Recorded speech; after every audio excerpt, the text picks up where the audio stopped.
Bonjour à toutes et à tous, bonjour à tous les suiveurs et à tous les inconditionnels de Grégoire Omnisport. Le Barça n'est pas totalement en crise, mais le Barça est en pleine difficulté. Le Barça actuellement ñu ci ay jafe-jafe yu métti. Pourquoi le Barça n'est plus redoutable? Barça bu njëkk équipe dañ ko doon ragal, mais gis nañ ne le Barça n'est plus redoutable. Il y a Lionel Messi, vraiment c'est un génie, c'est un extraterrestre, mais à part Messi, il n'y a pas de joueur donc yi nga xamante ne gars yi dañ leen ragal carrément, joueurs yoo xam dañuy def différence à presque tous les coups comme Lionel Messi.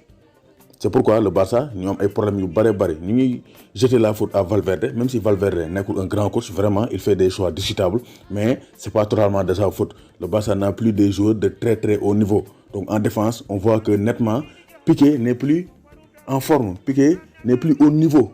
Piqué mënatul gérer la défense du Barça pour jouer au plus haut niveau. Ça, il faut l'accepter et le reconnaître. Piqué, c'est un joueur qui a été formé au Barça, qui est passé par Manchester, qui est revenu, qui a connu plusieurs succès avec l'Espagne et le Barça, mais Piqué actuellement il n'est plus en forme. À 32 ans, Piqué donc tarde à réagir dans les actions, dans ses anticipations. Donc Piqué actuellement c'est un point faible du Barça. Ak central les jeux, donc Barça moo tax dañuy encaisser. Ter Stegen est un excellent gardien, mais Piqué buy def ay erreurs Ter Stegen du ci mën dara. Gars dañuy lakk seen caaxi. Donc gis nañ ne aussi au niveau des latéraux, Alba aussi il n'est plus donc incontournable. Alba dafa mel ni dafa màgget.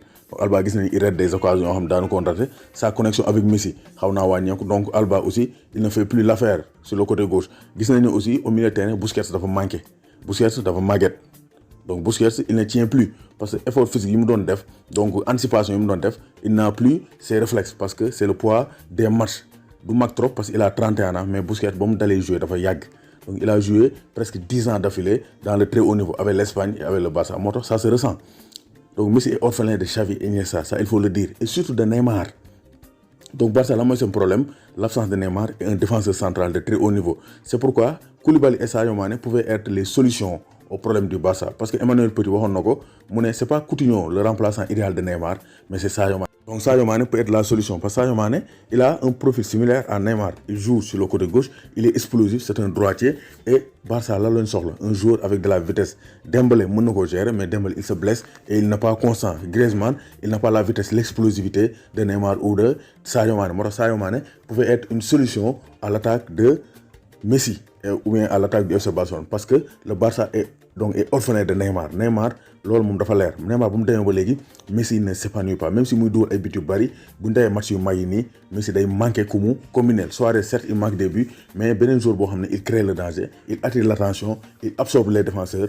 Joueur boobu mooy Neymar, te Neymar remplacé wuñ ko ni ñu ko war a remplacer, moo tax ñu allé Coutinho. Donc Sadio Mané bu ñëwoon Barça dina dimbali Messi dans ses tâches offensives et Barça dina redevenir redoutable en attaque. Donc beneen solution bi c'est une solution sénégalaise toujours, c'est Kalidou Koulibaly en défense. Koulibaly il est en partance, ñëpp xam nañ ne il va quitter le Napoli. Donc Barça dañoo war a xar seen tànk tubéy jënd Kalidou Koulibaly parce que il est le complément de Clément Lenglet dans la défense du FC Barcelone. Parce que Piqué amatul niveau te Koulibaly c'est le meilleur défenseur au monde. Donc bu ñëwee dina stabiliser la défense du FC Barcelone. Donc gis nañ ne voici les deux solutions qui pourraient aider le FC Barcelone. À part l'entraîneur, donc il faut deux joueurs de classe mondiale en défense et en attaque pour compléter Messi et Suarez. Donc Sadio Mané pour compléter l'attaque Messi et Suarez et devenir la Mané Suarez Messi, la MSM.